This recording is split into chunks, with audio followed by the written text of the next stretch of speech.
Okay, so you're going to go to the irs.gov website, okay? Search for calculator or estimator.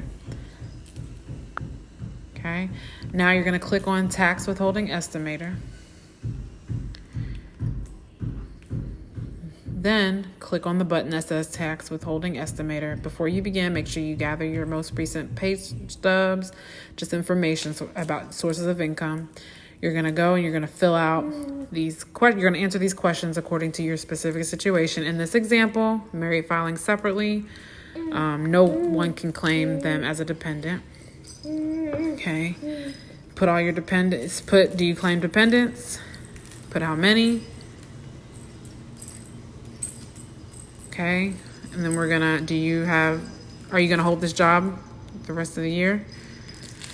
Put yes. How many jobs? In this example, it's one. They're not going to receive a pension. They're not going to receive any of these, so I'm not going to check any. But according to your situation, you fill this out. Your job, do you expect to hold this one job the entire year? Yes. So how frequently are you paid? Every 2 weeks.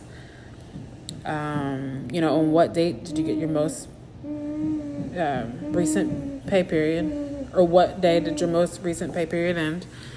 And enter your total wages you expect to receive this year. In this example, I put $50,000. The average income in America is about $50,000 to $55,000. So I just use that.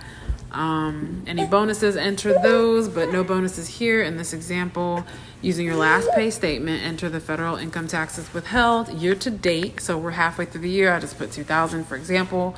Pay period, the last pay period, they took out about $250. Okay, so do you or will you contribute to a 401k? In this example, I'm going to put no. Did you contribute to an HSA? Okay. According to your specific scenario, I'm going to take the standard deduction. If you have itemized, put those in. But I'm going to take the standard deduction.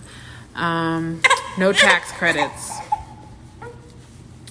No tax credits. So you're likely to receive or expected tax withholding $5,000. Anticipated obligation, you're going to owe $3,298. So you would get a refund of $1,702.